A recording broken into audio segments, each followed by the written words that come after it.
front garden has been prepared and the solar lights are in place. All that's left to do is plant up the space with ultra tough plants that will do well in the full sun and really lift this garden.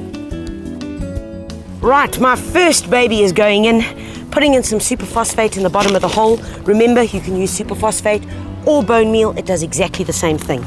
This aloe that I'm putting in here is called Fire Chief.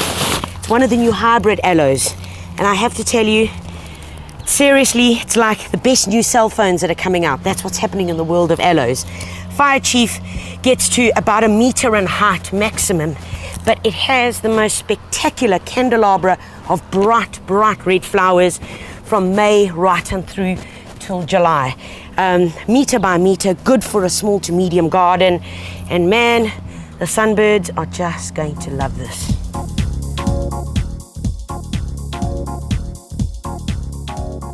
This little baby that I'm putting in here is called Senecio serpens. Now, notice its beautiful grey leaves. Completely different texture to the aloe that I've got going on in the background. Lovely grey, long, elongated leaves. And this guy is going to get about yo big, about this high. Do you know how easy it is to grow? You just break bits off and stick it into the ground. But what's important here is the difference in texture, the difference in what the plant is going to look like at the end.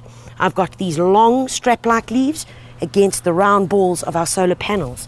And grey into this little garden is just going to add that extra spark that I'm looking for. This is Aloe Hedgehog. It's one of the new varieties as well.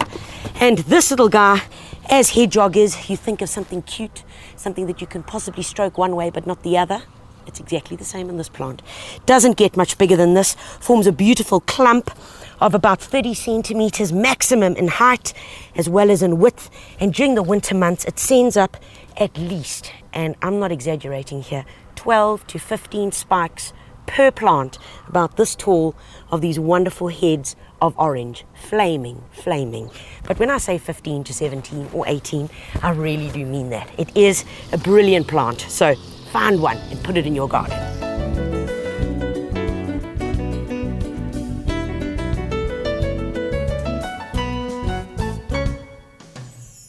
This little guy that I've put in here is a great contrasting plant.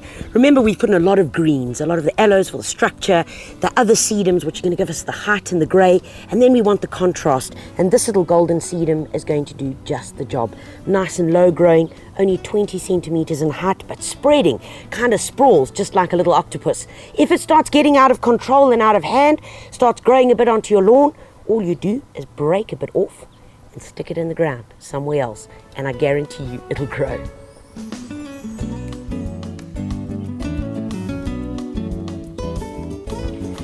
Righty, this is the part I've been looking forward to. The awesome grasses that we're going to put between these solar panels. And this is called a Carex Jenica. It's one of the hybrids. Carex is so dead easy. I've often used the Carex Bronze, which looks like it's dead, but really isn't dead. This guy over here, Jenica, has these yellow leaves with a thin green stripe on the edge, but look at the beautiful contrast against the drying cement here. Is one going to do the job? Absolutely not. We need about 6 or 7 around these, so that's the focal point. As you walk in, bang, your eye gets it.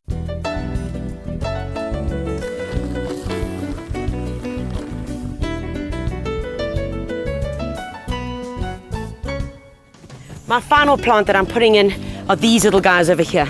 It's called the vinka, and often it's known as the impatiens that will grow in the sun. And that's because it's entirely sun tolerant. In fact, put in the shade, it's not going to do what you want it to do. For a bit of summer color thrown into this garden, wild color of red, I mean, this is passion personified, against the yellow, oh my word, it's going to scream at you. This is a bright garden. This is adding a bit of color. Who said that aloe and succulent gardens only needed to flower in winter and have their color and be boring? Absolutely not. These little guys come in many different colors: white, beautiful pink, and even a purple that's close to black as possible. So pop along to your local garden center and find some of these guys to pop into your garden.